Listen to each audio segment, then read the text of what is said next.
Hello guys, welcome to biology revolution. हमारा 12th standard का second chapter जो कि reproduction in higher and lower animals का है, उसका आगे का टॉपिक जो है हमारा प्लेसेंटा पे। ठीक है, पिछले वीडियोस में मैंने आपको इम्प्लांटेशन और प्रेगनेंसी के ऊपर पढ़ा है, तो आगे का पार्ट देखते हैं जो कि प्लेसेंटा की बात करता है। तो प्लेसेंटा बेसिकली होता क्या है, आगे का बात पढ़ेंगे हम लैक्टेशन को लेके। तो ये सारी चीजें क्या है एक ह्यूमन बॉडी के अंदर, उसके बारे में जानते हैं। तो पहला अगर बात करते हैं प्लेसेंटा, प्लेसेंटा मतलब क्या होने वाला है, क्या है, पहले इसका स्ट्रक्चर थोड़ा देखते हैं कैसा है। तो it is a flatten and discoidal organ. मतलब कैसा होने वाला है, ये एक फ्लैट सा ऑर्गन है जो कि थोड़ा डिस्क जैसा, मतलब थोड़ा हल्का वो स्पेरिकल सर्कुलर जैसा इसका स्ट्रक्चर दिखता है। ठीक है, ये एक ऑर्गन होता है जो कहां प्रेजेंट होता है, in the uterus of a pregnant woman. जो भी प्रेग्नेंट वुमन है उसके अंदर प्लेसेंटा क्या होता है, प्रेजेंट होता है। चलो अभी बचन तो हो गया बोल के, अब थोड़ा देखते हैं डायग्रामेटिक की बात क्या हो रही है इसमें। जैसे अगर बात करते हैं ये हमारा यूटेरस है, ठीक है, जो भी फीमेल्स का यूटेरस की बात हो रही है यहाँ पे। तो इस लाइन पे आपको पता है कि आपका एंडोमेट्रियम का लाइनिंग्स होता है। ठीक है, यूजुअली सबको पता है। और आपने इम्प्लांटेशन में क्या देखा है, इम्प्लांटेशन में आपको पता चला है कि जो भी आपका एग होता है, एम्ब्रियो होता है, वो इसके अंदर आता है। उसके बाद वो इम्प्लांट कैसे करता है, अपने बहुत सारे ऐसे फिंगर लाइक प्रोजेक्शंस होते हैं जिसको सिनसाइटोट्रोपोब्लास्ट बोलते हैं। वो एंजाइम रिलीज करके इस पूरे एंडोमेट्रियम के लाइनिंग के अंदर चले जाता है और वो क्या करता है, अपना अलग अलग वे में डेवलपमेंट करके अपने आप को थोड़ा सा चेंज करता है। ठीक है, मतलब अपने जर्म लेयर्स का फॉर्मेशन करता है। तो क्या देखना है कि इसी के पास जब आपका पूरा प्रॉपर फीटस बनना चालू होता है, ठीक है, फीटस में कैसा होगा कि यहां से ना ऐसा फिर आपके ब्लड वेसल्स अराइज होंगे और ये ब्लड वेसल अराइज होकर क्या होगा, आपका जो भी यहाँ पे फीटस होगा उसको क्या होगा, वो चीजें प्रोवाइड होंगी। ठीक है, जो भी फीटस होगा इसको यहाँ पे क्या होगा, प्रोवाइडिंग होगा। लेकिन क्या होता है, जो आपका एंडोमेट्रियम का लाइनिंग है, यहाँ पे प्रॉपर एक ऐसा फ्लैट सा डिस्क जैसा एक ऑर्गन बनता है। ठीक है, ये फ्लैट सा डिस्क जैसा ऑर्गन क्या बेसिकली काम करता है, ये काम करता है एज अ प्लेसेंटा के तौर पे। क्योंकि मैंने भी आपको लास्ट लेक्चर में क्या पढ़ाया था कि क्या होता है, जो भी एससीजी हार्मोन्स होते हैं उनका लेवल धीरे धीरे क्या होने लगता है, कम होने लगता है। जैसे एससीजी का लेवल कम होता है तो कॉर्पस ल्यूटेम डेटोरेट हो जाता है, जिसकी वजह से प्रोजेस्टेरोन लेवल क्या होगा, कम हो जाता है। उसकी वजह से चांसेस क्या हो सकता है, जो भी ये ब्लड वेसल प्रोवाइड हो रहे हैं आपके एंडोमेट्रियम से, ये एंडोमेट्रियम क्या हो जाएगा, शेड ऑफ हो जाएगा, जिसकी वजह से फीटस को कोई भी क्या नहीं मिलेगा, न्यूट्रिशन, ब्लड वेसल नहीं मिलेगा। तो मे भी क्या हो सकता है, इसका भी मिस कैरेज हो के ये भी बाहर हो जाए।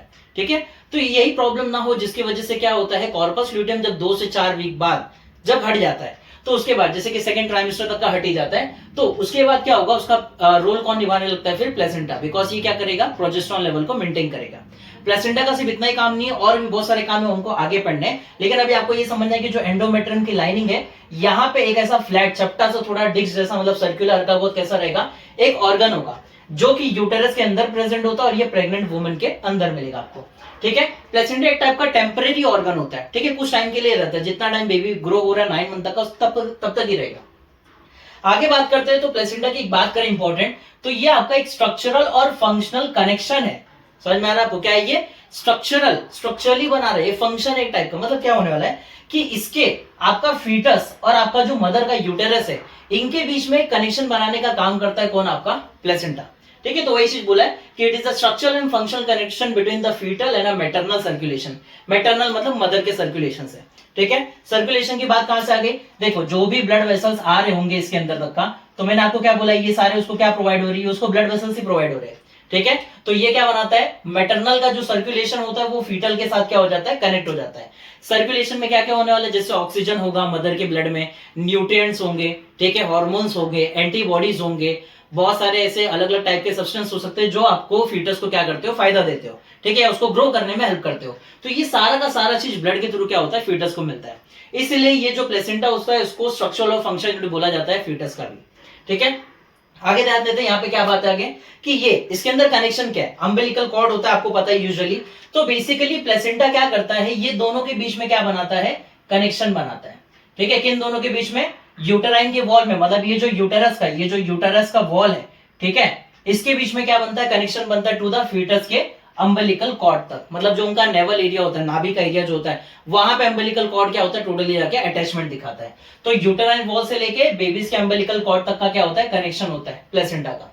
ठीक है, जिसमें भी बात करें तो इंपॉर्टेंट क्या है, मैंने आपको यहाँ पे 3 बना के दिखाया, प्रॉपरली आप समझो यहाँ पे क्या है कि 2 छोटी छोटी यहाँ पे आर्टरीज होती है। ठीक है, वो असल में ऐसा पूरा भजा हुआ रहेगा, ऐसा सिंपल फॉर्म में नहीं रहता है, ऐसा पूरा राउंडेड फॉर्म में रहेगा। ठीक है, एक ऐसे ब्लू कलर में बना रहा है, एक ब्लैक कलर में। तो ये बेसिकली क्या है, 2 स्मॉल आर्टरीज होते हैं जो क्या कैरी करते हैं, ब्लड जो कि डीऑक्सीजनेटेड ब्लड है और वेस्ट प्रोडक्ट जो कि फीटस बनाता है। ठीक है। तो जो भी बात है, देखो फीटस के पास ऑक्सीजन जाएगा तो फीटस उसको यूटिलाइज करेगा, बदले में क्या रिलीज कर रहा होगा वो कार्बन डाइऑक्साइड, ठीक है। कोई अदर वेस्ट प्रोडक्ट भी हो सकता है। तो ये सारा चीज फीटस से लेके मदर बॉडी को क्या करना पड़ता है, वापस करना पड़ता है। तो दो जो स्मॉल आर्टरीज होती है वो कैरी करते हैं डीऑक्सीजनेटेड ब्लड को, ठीक है। मान लेते मैं फीटस हूं, मैंने सारा क्या कर लिया, ऑक्सीजन यूज कर लिया, तो मैं क्या करूंगा, जो भी डीऑक्सीजनेटेड ब्लड है उसको एक पाइप के थ्रू भेज दूंगा, ठीक है। उस पाइप में मेरा कार्बन डाइऑक्साइड भी है, कोई अदर वेस्ट प्रोडक्ट होगा तो वो भी है, वो सब क्या होगा, ट्रेवल होके आगे जाएगा। तो मैं फीटस मेरे से कहा जाएगा मदर की बॉडी में, लेकिन ये कनेक्शन मदर की बॉडी से डायरेक्ट नहीं होता, पहला कहां होता है, प्लेसेंटा पे होता है। तो आपको क्या समझ में आना चाहिए कि फीटस से प्लेसेंटा के थ्रू, फीटस से प्लेसेंटा की तरफ क्या जाता है, ब्लड जाता है जो कि डीऑक्सीजनेटेड होता है और वेस्ट प्रोडक्ट जाता है, ठीक है। इसी के साथ साथ क्या होता है, एक लार्ज वेन होता है, मतलब क्या होगा कि इसी के अंदर एक बड़ा सा वेन भी प्रोवाइडेड रहता है बिटवीन फीटस को और यहाँ पे प्लेसेंटा के बीच में, ठीक है। तो वही चीज बोला जा रहा है कि एक लार्ज वेन क्या कैरी करता है, ये कैरी करके देगा फिर ऑक्सीजनेटेड ब्लड। भैया मेरे को ऑक्सीजन की तो कंटिन्यू जरूरत है ना, मैं फीटस हूं तो मदर की साइड से क्या होगा, ऑक्सीजनेटेड ब्लड मेरे को वापस आएगा, इवन कुछ अमाउंट ऑफ जो न्यूट्रिएंट्स होते हैं वो भी क्या होगा, मदर से मुझे वापस मिलेगा। तो मदर के बॉडी से डायरेक्ट मिलता है क्या फीटस को, नहीं। पहला कभी भी क्या होगा, ऊपर से आया, समझ लीजिए वेन से, तो जो भी आपके आर्टरीज वगैरह से डायरेक्ट प्लेसेंटा के अंदर वो ऑक्सीजन न्यूट्रिएंट वगैरह सब जाते हैं, फिर ये प्लेसेंटा से कहा जाता है आपके फीटस को जाता है। इसलिए बोला गया ब्लड जो कि ऑक्सीजनेटेड है और न्यूट्रिएंट से, ये प्लेसेंटा से किसको जाता है, फीटस को जाता है। समझ में आ गया रहेगा, होप सो आपको क्लियरली समझा होगा ये बात। अब अगर बात करते हैं तो प्लेसेंटा की यहाँ पे सब इजी पॉइंट है कि प्लेसेंटा क्या प्रोवाइड करता है, फीटस को ऑक्सीजन प्रोवाइड करता है, उसको बहुत सारे न्यूट्रिएंट्स प्रोवाइड करता है, ठीक है। इवन ये एंटीबॉडीज देता है, यहां तक कि जो भी फीटस ने वेस्ट प्रोडक्ट बनाया रहेगा वो भी क्या करेगा, ये कैरी करके लेके जाएगा, ठीक है। तो प्लेसेंटा का काफी सारा रोल है। इवन प्लेसेंटा कुछ हार्मोन्स भी बनाता है, मैंने आपको इसलिए अभी स्टार्टिंग में बताया था।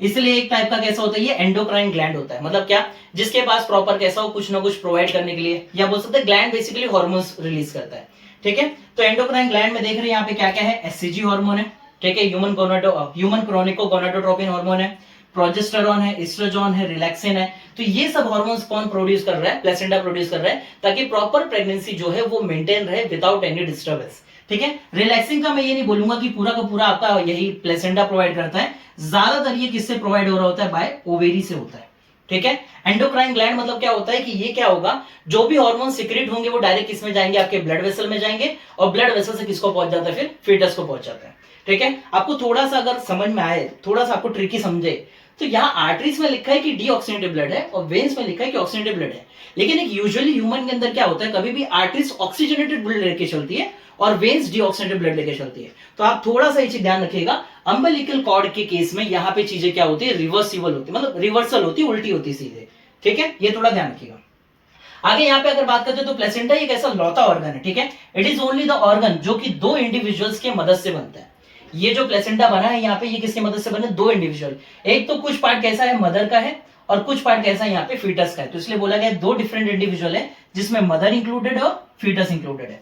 मदर के पार्ट के प्लेसेंटा को हम बोलेंगे मैटरनल प्लेसेंटा, फीटस के पास के प्लेसेंटा को बोलेंगे हम फीटल प्लेसेंटा, ठीक है। दोनों की बात है, दोनों ने थोड़े थोड़े टिश्यूज को देके क्या किया, अपना ये चीज का फॉर्मेशन किया है। अब यहाँ पे क्या बोला गया, मदर का प्लेसेंटा क्यों फॉर्म हुआ, ताकि वो ब्लड सप्लाई कर सके, किसको, फीटस को दे पाए, ठीक है। इसलिए इसको हम बोलते हैं हीमोकॉरियल, ठीक है। हीमोकॉरियल मतलब क्या, ब्लड प्रोवाइड करने वाला, ठीक है। कॉरियल बेसिकली क्यों बोला गया है, क्योंकि देखो यहाँ पे जब ये यूटेरस होता है ना ऐसा करके, तो यहाँ पे जो भी फीटस होता है, तो फीटस के और यहाँ पे आपका क्या है, प्लेसेंटा समझ लीजिए यहाँ पे, ठीक है। तो क्या होता है ना, इसके अंदर बहुत सारे ऐसा चेंबर फॉर्म हो जाते हैं, और ये चेंबर की मदद से ऐसा ना ट्री लाइक स्ट्रक्चर कैसा होता है ना, ये वेन्स अंदर जा रहा होता है प्लेसेंटा के फीटस के थ्रू, इसलिए इसको बोलते हैं क्रोनिक विलाय, ठीक है। ये जो भी फॉर्म किया इस जगह पे, इसको हम क्या बोलते हैं, क्रोनिक विलाय बोलते हैं, ओके।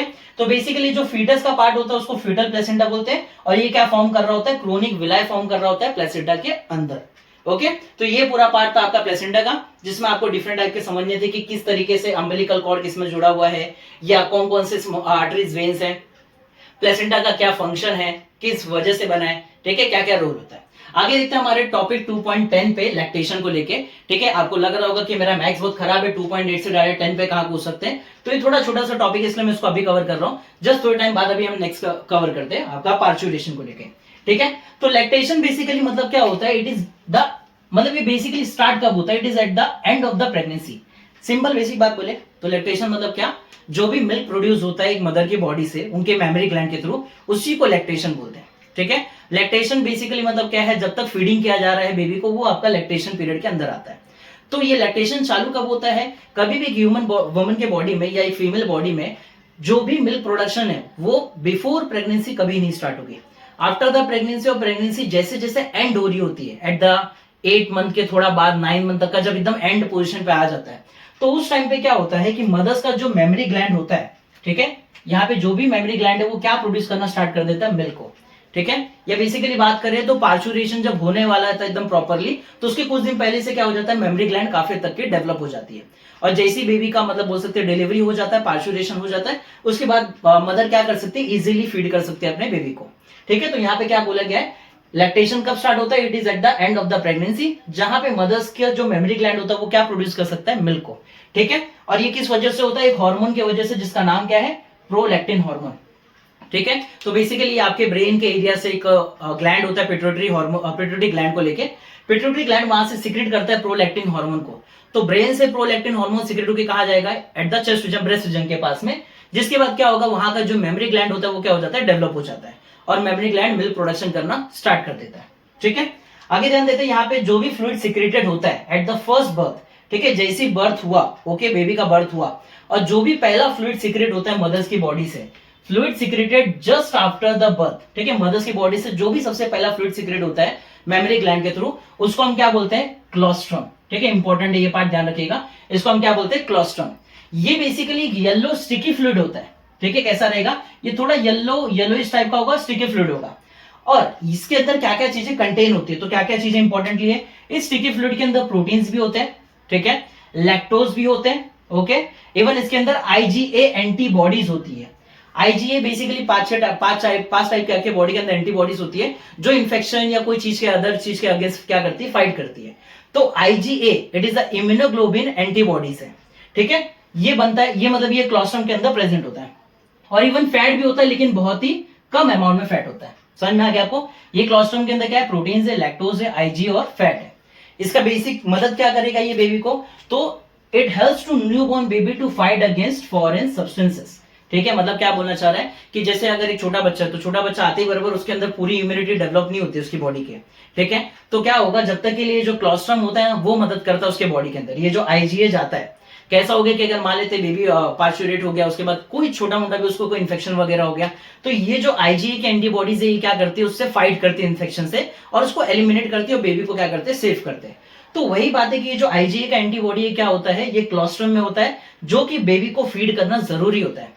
अभी के टाइम पे अगर बात करें नॉर्मली, अभी के क्या बहुत पहले के टाइम पे बात करें, तो पहले क्या मानते थे कि ये जो क्लोस्ट्रम होता है, जो कि फर्स्ट मिल्क होता है, ये प्रॉपर नहीं होता, बिकॉज वो मानते थे कि ये बहुत ज्यादा टाइम का 9 मंथ से एक्यूमुलेट होकर रखा है, जिसके वजह से मे बी ये खराब होगा, लेकिन ये खराब नहीं होता है। इसके अंदर काफी हद तक की सारी चीजें प्रेजेंट होती हैं, जो एक बेबी को इन्फेक्शन से फाइट करने या उसके इम्यून रिस्पॉन्स को जनरेट करने के लिए काम करती है।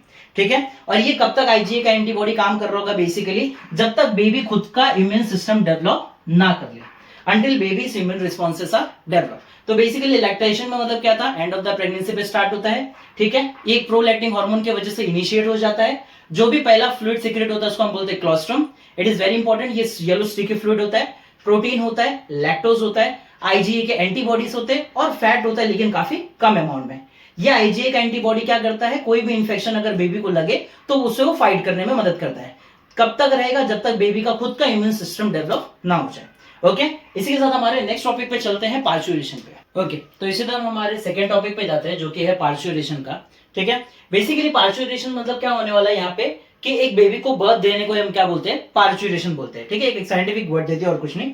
ठीक है, पार्चुरेशन मतलब क्या है, giving birth to a baby. Okay, एक बच्चे को जब जन्म देते हो तो उसको हम क्या बोलते हैं, पार्चुरेशन बोलते हैं।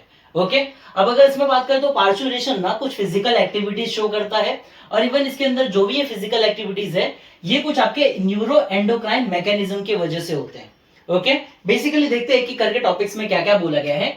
न्यूरो एंडोक्राइन मैकेनिज्म, न्यूरो मतलब क्या, नर्वस सिस्टम, एंडोक्राइन मतलब क्या, जो भी हार्मोनल सिस्टम होते हैं, ग्लैंड्स वाले सिस्टम होते हैं, और मैकेनिज्म बेसिकली क्या होने वाला है यहाँ पे, कि कुछ हार्मोन्स क्या करेंगे, कंटिन्यू रिलीज होते जाते हैं। ओके, जब भी पार्चुरेशन मतलब प्रॉपर डिलीवरी का टाइम आ जाता है, तो कुछ ऐसे टाइप के हार्मोन रिलीज होते हैं जो नर्वस सिस्टम के ऊपर क्या करते हैं, ट्रिगर करते हैं।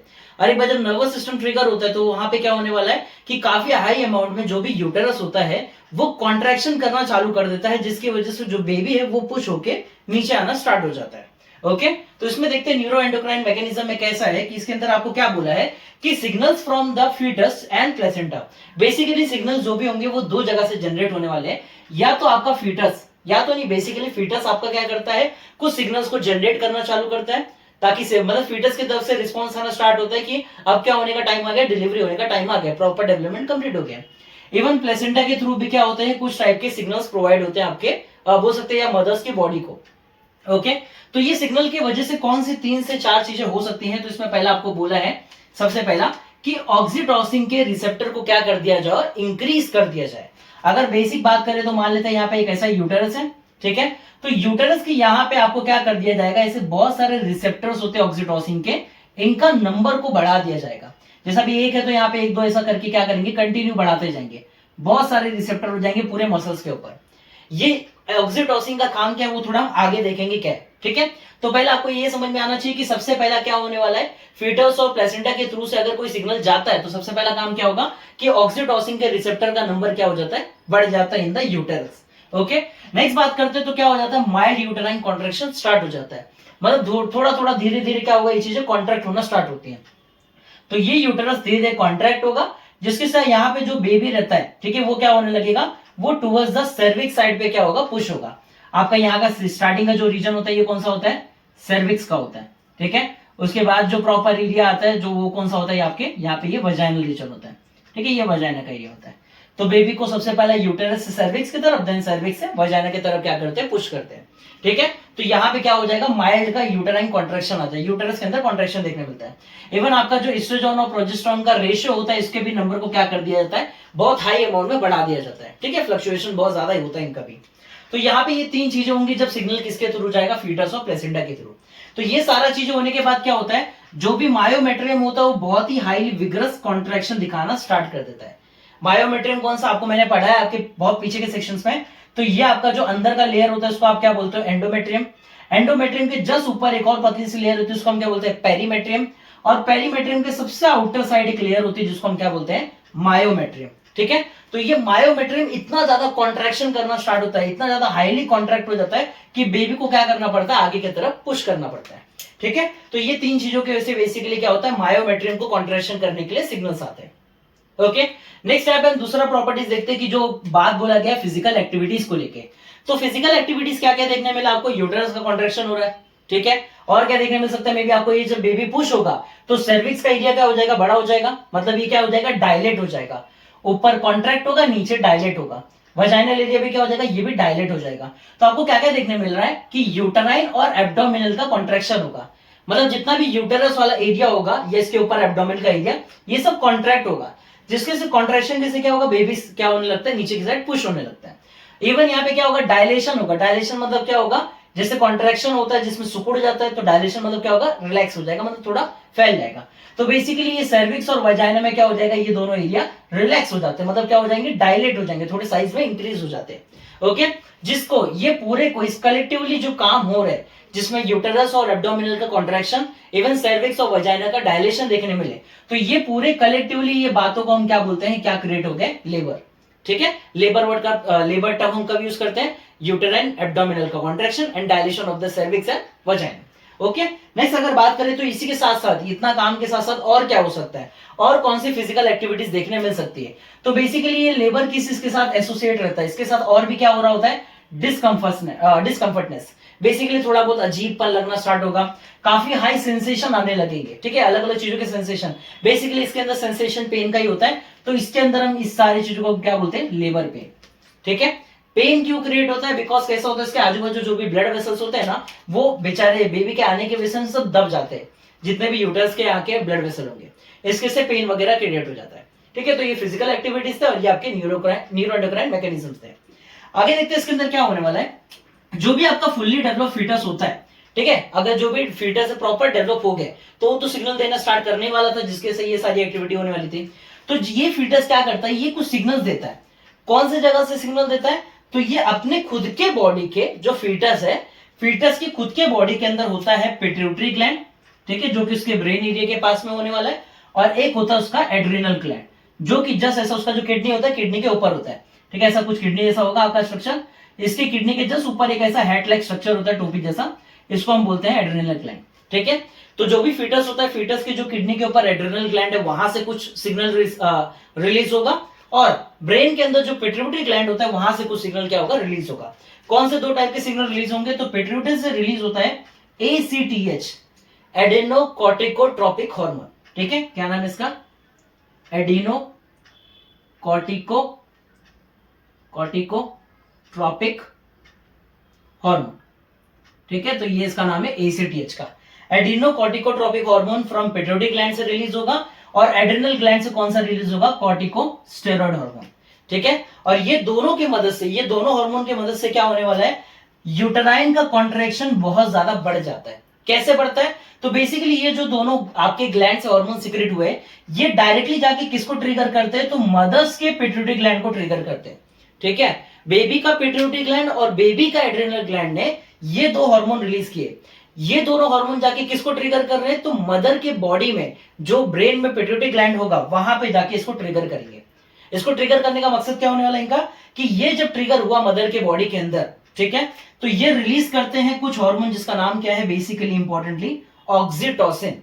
ठीक है, ऑक्सीटोसिन हार्मोन क्या करेगा फिर यहाँ पे, ये बाइंड करता है जाके आपके ऑक्सीटोसिन के रिसेप्टर को। मैंने आपको यहाँ पे बोला था कि ऑक्सीटोसिन के रिसेप्टर का नंबर बढ़ाना है, तो यहाँ पे नंबर बढ़ाने का काम क्या था, मेन मकसद क्या है इसके अंदर, कि जो भी फीटस का सिग्नल जाके मदर्स की पिट्यूटरी ग्लैंड को जब क्या करेगा, स्टिमुलेट करेगा, तो मदर के पिट्यूटरी से क्या होने लगेंगे, यहाँ पे बहुत सारे ऑक्सीटोसिन के हार्मोन आके रिलीज होंगे, और ये बाइंड करेंगे खुद के ही मदर के यूटेरस के रिसेप्टर को। और जैसे ही मदर के यूटेराइन के रिसेप्टर में ऑक्सीटोसिन ने बाइंड किया, तो क्या स्टार्ट हो जाता है, हाई अमाउंट ऑफ कॉन्ट्रैक्शन वापस से स्टार्ट हो जाता है। ये कॉन्ट्रैक्शन की वजह से बेबी क्या हो जाएगा, एक्सप्लूड आउट हो जाएगा, या बेबी का बेसिक बात करें तो क्या हो जाएगा, एक्सप्लोजन हो जाएगा। मतलब बेसिकली फट नहीं जाएगा, एक्सप्लोजन मतलब क्या होगा, बाहर आ जाएगा बेबी। ठीक है, सर्विक्स और वजाइनल एरिया से। तो ये बात थी आपका किसके अंदर, पार्श्वेशन को लेके। ठीक है, पार्श्वेशन में क्या समझा आपको, न्यूरो एंडोक्राइन मैकेनिज्म होता है और फिजिकल एक्टिविटीज कुछ होती है। इसमें भी कैसा है, इसके अंदर मेन इंपॉर्टेंट क्या ध्यान रखना है, कि जो फीटस होता है, फीटस कुछ ऐसे सिग्नल प्रोड्यूस करता है जिसकी वजह से क्या होने वाला है, कि मदर का पिट्यूटरी ग्लैंड ट्रिगर हो जाता है। ट्रिगर होने की वजह से ब्रेन से एक हार्मोन रिलीज होगा जिसका नाम है ऑक्सीटोसिन। ऑक्सीटोसिन नीचे जाएगा किसके पास, यूटेरस के पास। यूटेरस के पास ऑलरेडी क्या कर दिया गया था, ऑक्सीटोसिन के रिसेप्टर को बढ़ा दिया गया था। तो जैसे ही ये हार्मोन ऑक्सीटोसिन के रिसेप्टर को बाइंड होता है, तो यूटेरस खुद ब खुद वापस कॉन्ट्रैक्शन करना चालू कर देता है, और जैसे ही कॉन्ट्रैक्ट होगा तो बेबी क्या हो जाएगा, एक्सप्लूड आउट हो जाएगा सर्विक्स और वजाइना के थ्रू। ठीक है, पार्श्वेशन बेसिकली 3 स्टेप से गुजर के जाता है, जिसमें से ये 3 स्टेप है, सबसे पहला डायलेशन, सेकंड एक्सक्लूजन स्टेट, और थर्ड है आफ्टर द बर्थ का स्टेज। ठीक है, तो यहाँ पे स्टेप वाइज देखना चालू करता है। जो सबसे पहला आपका डायलेशन स्टेज है, ये फ्यू आवर्स का होता है, मतलब कुछ ही घंटे का चलता है। It is a contraction from the top, मतलब क्या, कॉन्ट्रैक्शन सबसे ऊपर वाले एरिया से आना स्टार्ट होगा। तो पहले ऊपर के एरिया से काफी ज्यादा कॉन्ट्रैक्शन आएगा, और बेबी किस साइड फिर पुश हो जाएगा, टुवर्ड्स द सर्विक्स। तो ये मैंने अभी आपको बताया कि पहला ऊपर के साइड से आएगा, बेबी की साइड आके सर्विक्स साइड पे आ जाएगा ट्रेवल होके। ठीक है, इसी के साथ साथ क्या होने वाला है, जैसे हमारा फ्यू आवर्स की बात हो रही है, तो कुछ घंटे में जब ये खत्म हो रहा होता है डायलेशन का स्टेज, तो इसी टाइम पे क्या होता है, एमनियोटिक मेम्ब्रेन होता है बेबी के आसपास, वो क्या हो जाता है, रप्चर हो जाता है। ठीक है, इसके पहले वाले लेक्चर में जब आपको मैंने इम्प्लांटेशन प्रेगनेंसी पढ़ाया था, तो उस टाइम पे मैंने आपको बताया था कि जब भी ये 3 जर्म लेयर्स वगैरह सेपरेट आउट हो रहे होते हैं, गैस्ट्रुलेशन भी पढ़ाया था उसमें, तो गैस्ट्रुलेशन के टाइम में मैंने बताया था आपको एमनियोटिक मेम्ब्रेन बनता है, और उस एमनियोटिक मेम्ब्रेन का बेसिक काम क्या होता है, एक ऐसे टाइप का फ्लूइड होता है जो बेबी को बाहर की किसी फिजिकल या मैकेनिकल इंजरी से क्या करता है, प्रोटेक्ट करता है। तो यही एमनियोटिक मेम्ब्रेन, यही एमनियोटिक फ्लूइड या कैविटी क्या हो जाती है, रप्चर हो जाती है, जैसे ये डायलेशन का एंड स्टेज आता है। ठीक है, तो बहुत सारे वाटर क्या होने लगते हैं, रिलीज आउट होने लगते हैं फ्रॉम द वजाइनल रीजन से। उसके बाद अगर बात करें तो और सेकंड क्या होने वाला है, तो पेन होगा because of blood vessels get compress. ठीक है, मदर्स का जो ये यूटेराइज का एरिया, यूटेरस के यहाँ पे बहुत सारे ब्लड वेसल होंगे, एट द एंड मसल है तो ब्लड वेसल होना जाहिर सी बात है। तो ये सब जब बेबी नीचे पुश होने लगता है ना, तो बेबी के पुश होने की वजह से सारा साइड कॉम्प्रेस हो जाता है, बहुत ज्यादा दब जाता है, जिसकी वजह से प्रॉब्लम क्या होता है, पेन सेंसेशन स्टार्ट हो जाता है। ठीक है, इसी के साथ बात करें इसके अंदर क्या होने वाला है, ऑक्सीटोसिन रिलीज होते जाएगा, कंटिन्यू रिलीज होगा मदर्स की बॉडी से, क्योंकि ये दोनों हार्मोन कंटिन्यू ट्रिगर करते रहेंगे मदर्स के पिट्यूटरी ग्लैंड को। तो हाई ऑक्सीटोसिन रिलीज होते रहेगा, और ये हाईली स्टिमुलेट करेगा किसको, यूटेराइन के कॉन्ट्रैक्शन को। तो कंटिन्यू कॉन्ट्रैक्ट होते रहता है यूटेरस, जिसके से बेबी क्या होगा, बाहर के साइड पुश आउट होगा। इसके से बेबी क्या हो जाएगा, पुश हो जाएगा यूटेरस में, देन यूटेरस से कहां पुश होगा, सर्विक्स में। और आपको हमेशा से पता है कि जब भी बेबी बाहर आता है, ठीक है, एक्सप्लूड आउट होता है, तो उस टाइम पे क्या होता है, बेबी का सबसे पहला हेड रीजन बाहर आता है। तो वही बोला गया कि head lies against the cervix. ठीक है, जब भी यूटेरस का कॉन्ट्रैक्शन होगा तो पहला हेड रीजन सर्विक्स पे आएगा। ठीक है, सर्विक्स एरिया डायलेट हो जाएगा, फिर बेबी और पुश होकर कहां जाएगा, वजाइनल एरिया पे। तो वजाइनल एरिया पे डायलेट हो जाएगा, नॉर्मल सी बात है। तो यहाँ पे क्या होने वाला है कि जो वजाइना एरिया वो भी क्या हो जाता है, यहाँ पे डायलेट हो जाता है। ठीक है, मतलब रिलैक्स स्टेट में हो जाता है उसका मतलब। तो यहां तक आपका पहला डायलेशन का स्टेज खत्म होता है। नेक्स्ट स्टेज है आपका एक्सप्लोजन का स्टेज, जो कि कितना टाइम के लिए चलता है, 20 से 60 मिनट, मतलब 20 to 60 मिनट के पास में ही चलेगा। ठीक है, इतने टाइम पर में होने क्या क्या वाले तो देखते हैं। यूटेराइन एब्डोमिनल का कॉन्ट्रैक्शन और ज्यादा स्ट्रॉन्गर हो जाएगा। ठीक है, मतलब हाई ऑक्सीटोसिन रिलीज होते जाएंगे, यूटेरस एब्डोमिन और कॉन्ट्रैक्ट होगा, जिसके से बेबी को कुछ भी करके पुश आउट करना ही पड़ता है। ठीक है, तो फीटस जो होता है या बेबी जो होता है वो किस साइड पुश आउट हो जाएगा, सर्विक्स की तरफ। उसके बाद उसका जो हेड रीजन है वो किस साइड पहुंच जाता है, उसके वजाइना की तरफ। तो vagina with head in forward direction, basically head कैसा रहता है, सबसे आगे के डायरेक्शन में रहता है। उसके बाद क्या कर दिया जाता है, जैसे ही बेबी एक्सक्लूड आउट होकर बाहर आता है तो अम्बिलिकल कॉर्ड प्लेसेंटा से अंदर जुड़ा हुआ रहने वाला है। ठीक है, यहाँ पे मैं आपको बताता हूँ, जैसे ये यूटेरस का एरिया था, तो यहां से अगर बेबी बाहर आ गया तो इसके साथ इसका जो अम्बिलिकल कॉर्ड होता है वो कहां जुड़ा हुआ रहता है, यहाँ के प्लेसेंटा पे जुड़ा हुआ रहता है। ठीक है, तो ये जब बेबी बाहर आता है ना, तो ये जो अम्बिलिकल कॉर्ड है इसको कट कर दिया जाता है। ठीक है, मतलब जैसे बेबी बाहर आ गया पूरा, तो इसको कट कर दिया जाएगा और इस जगह को क्या कर दिया जाता है, बांध दिया जाता है, टाई अप कर दिया जाता है। तो वही बोला गया कि अम्बिलिकल कॉर्ड को क्या कर देते हैं, टाइट कर देते हैं, कट कर देते हैं फ्रॉम द बेबीज नेवल। तो बेसिकली अम्बिलिकल कॉर्ड कहां जुड़ा हुआ रहता है, बेबी के नेवल पे, मतलब नाभि पे। ठीक है, तो नाभि पे जो अम्बिलिकल कॉर्ड है और जो प्लेसेंटा के, इनके बीच में क्या कर देंगे, कट मार के उसको टाई कर देते हैं। ठीक है, ताकि कोई भी ब्लड वगैरह पास आउट बाहर ना हो जाए। तो ये होता है आपका एक्सप्लोजन स्टेट, जो कि 20 to 60 मिनट्स तक का चलता है। नेक्स्ट स्टेज की बात करते हैं तो ये बेसिकली आफ्टर द बर्थ है, ये 10 to 45 मिनट्स तक का चलने वाला है। इसमें क्या होगा, बेबी डिलीवर्ड हो गया, प्रॉपर्ली डिलीवर्ड हो गया। अब प्रॉब्लम क्या है, ये जो प्लेसेंटा है इसका तो काम अब यहाँ पे है नहीं, तो ये प्लेसेंटा को क्या करना पड़ेगा, रिमूव आउट करना पड़ेगा। तो प्लेसेंटा सेपरेट हो जाता है अपने आप ही फ्रॉम द यूटेरस। ठीक है, ये जो प्लेसेंटा ये क्या हो जाएगा, इस यूटेरस से सेपरेट आउट हो जाएगा और उसके बाद ये भी एक्सपेल्ड आउट कर दिया जाता है आफ्टर बर्थ। मतलब बेसिकली क्या है, ये जो आपका प्लेसेंटा है ये आपके एंडोमेट्रियम की लाइनिंग से डिटैच हो जाता है और इसको भी निकाल के क्या कर दिया जाता है, बेसिकली बाहर कर दिया जाता है। ठीक है, यहां से तो नहीं करेंगे, सॉरी, आपको यहां से कर देंगे, जहां से वजाइनल एरिया वहीं से क्या हो जाता है आपका, ये भी आउट कर दिया जाता है प्लेसेंटा को भी। ठीक है, तो ये क्या समझ में आया कि आफ्टर बर्थ बेबी डिलीवर्ड हो गया। ठीक है, बेबी डिलीवर्ड हुआ तो मतलब क्या हो गया, प्लेसेंटा का कोई काम नहीं है, तो प्लेसेंटा भी यूटेरस से सेपरेट हो जाएगा और आफ्टर बर्थ इसको भी क्या कर दिया जाता है, एक्सपेल्ड आउट, मतलब बाहर निकाल दिया जाता है। ठीक है, बिकॉज क्यों होता है ये, क्यों ये कैसे एक्सपेल्ड आउट हो गया, क्योंकि ऑक्सीटोसिन रिलीज हो रहा था, तो ये क्या हो गया, काफी ज्यादा कॉन्ट्रैक्ट था, तो कॉन्ट्रैक्शन होने की वजह से क्या हुआ, ये काम हुआ। तो ये किस लिए हुआ, बिकॉज यूटेराइन के कॉन्ट्रैक्शन की वजह से हुआ। तो थर्ड स्टेज में यही चीज है कि बेबी डिलीवर्ड हो गया तो प्लेसेंटा भी बाहर निकल जाएगा, बिकॉज यूटेराइन का कॉन्ट्रैक्शन क्या हो रहा था, कंटिन्यूएशन चल रहा था। ठीक है, तो ये पूरा आपका पार्चुएशन का स्टेप भी इसमें कंप्लीट होता है। इसमें आपका पूरा स्टार्टिंग से लेके जो रिप्रोडक्शन का पार्ट है वो टोटली कंप्लीट हो गया। ठीक है, नेक्स्ट लेक्चर में हमारा रहेगा कि रिप्रोडक्टिव हेल्थ क्या होता है, उसके अंदर कौन कौन से स्टेप से आप रिप्रोडक्शन को बोल सकते हैं अचीव कर सकते हैं। किसी पार्टनर को अगर कंसीव करना है बेबी को तो वो किस मेथड से कर सकते हैं, अगर वो अनेबल है खुद से करने के लिए नेचुरल तरीके से, तो ऐसे करके हम अभी आगे के लेक्चर्स में क्या करेंगे, इसको कंटिन्यू करेंगे। ओके, इसी तरह आपका चैप्टर एंड हो जाएगा।